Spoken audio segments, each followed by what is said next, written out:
रावण नाम सुनते ही कान खड़े हो जाते हैं, है ना? होंगे भी क्यों नहीं। सीता माता का अपहरण करने का पाप जो किया था। हर साल रावण का पुतला जलाया जाता है। जले भी क्यों ना। एक स्त्री का अपहरण जो किया था। माँ बाप को अपने बेटे का नाम राम लक्ष्मण रखते देखा होगा, सुना होगा, लेकिन कभी सुना है कि किसी माता पिता ने अपने पुत्र का नाम रावण रखा हो? पुत्र का नाम रावण तो नहीं, लेकिन जब पुत्र को डांटना हो, फटकार लगानी हो, तो जरूर रावण को याद किया जाता है। आज तक हम सभी ने रावण का यही रूप देखा है, दिखाया है, सोचा है, समझा है, लेकिन इनके अलावा उसी रावण की जिंदगी का एक और पहलू है जिससे शायद आज कई लोग अनजान हैं। वो पहलू आज हम आपको बताएंगे। हिंदुस्तान की संस्कृति रामायण के बिना अधूरी है और इसी संस्कृति के एक ग्रंथ के अनुसार रावण का एक ऐसा रूप भी है जिसे सुनने के बाद शायद आपके विचारों में बहुत बड़ा बदलाव आ सकता है। उदाहरण के तौर पर सोचिए, एक पुरुष को एक स्त्री बहुत अच्छी लगती है। उस स्त्री का विवाह किसी और से हो चुका है, लेकिन उस पुरुष को किसी भी कीमत पर वही स्त्री चाहिए और इस चक्कर में वह पुरुष उस स्त्री का अपहरण कर उसे अपने घर ले जाता है और लगभग 10 महीने तक उसके पास रखता है। अब 10 महीने बाद जब वह स्त्री फिर से अपने घर लौटेगी तो उसका हाल क्या हो चुका होगा, सोचिए। शायद जिंदा लौटे भी ना। अगर ये पूरी घटना आज के युग में होती तो स्त्री के साथ न जाने क्या क्या हो चुका होता, यही सोच आती है ना।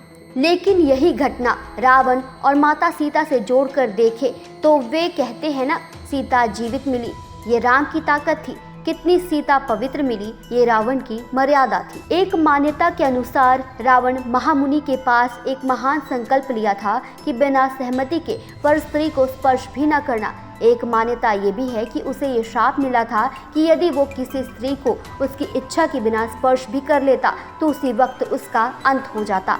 अनेक मान्यताओं के बीच यदि संकल्प वाली मान्यता सही है तो सोचने वाली बात यह है कि इतना बड़ा विलन जिसे पूरी दुनिया इतना मानती है, उस रावण में भी इतनी मर्यादा थी।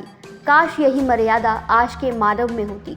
ऐसा कहना शायद गलत नहीं होगा कि यदि आज के बलात्कारियों में रावण जिंदा होता तो शायद हमारी बहन बेटियां सुरक्षित होती। यदि आज के बलात्कारियों में रावण जिंदा होता, ना निर्भया वाला केस होता, ना हैदराबाद वाला केस होता। ऐसे अनगिनत केसेस हैं। कुछ केसेस मीडिया दिखाता है, कुछ केसेस नहीं दिखाता। डेटा के हिसाब से यूनाइटेड नेशंस की रिपोर्ट है कि एक साल में रेप के 25 लाख से भी ज़्यादा केसेस दर्ज किए जाते हैं और लाखों केसेस ऐसे होते हैं जो दर्ज नहीं हो पाते। भारत का एक आंकड़ा है जो बहुत ही चौंकाने वाला है। 2014 की रिपोर्ट के अनुसार 13,000 से भी ज़्यादा चाइल्ड रेप केसेस दर्ज किए गए। हाल ही में एक केस सामने आया था। 3 महीने की बच्ची के साथ भी ये घिनौना काम किया गया और ऐसे अपराध करने वालों को यदि हम रावण कह दे तो यह तो एक तरह से रावण का अपमान हो जाएगा।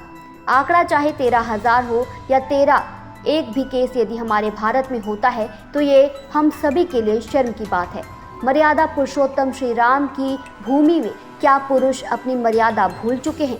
किसी भी स्त्री को बिना सहमति के स्पर्श न करने वाला रावण यदि आज हमारे बीच होता तो उसे भी आज के इस माहौल पर शर्म आ जाती। आज के माहौल अनुसार देखें तो ऐसा लगता है कि राम बनना तो बहुत दूर की बात है। शायद हम 100 जन्म भी ले लेंगे तो श्री राम जैसी पवित्रता हम प्राप्त नहीं कर पाएंगे। लेकिन इस भयंकर काल में यदि हम रावण जैसा संकल्प भी ग्रहण कर ले तो भी हमारी बहन बेटियां सुरक्षित हो जाएंगी। शास्त्रों की यह बात पर हम सभी को खास ध्यान देना चाहिए। यत्र नार्यस्तु पूज्यन्ते रमन्ते तत्र देवता, अर्थात जहाँ नारियां पूजी जाती हैं वहाँ देवताओं का वास होता है। आइए हम सुरक्षित भारत बनाएं, ऐसा भारत जहाँ हमारी बहन बेटियां सुरक्षित हो सके।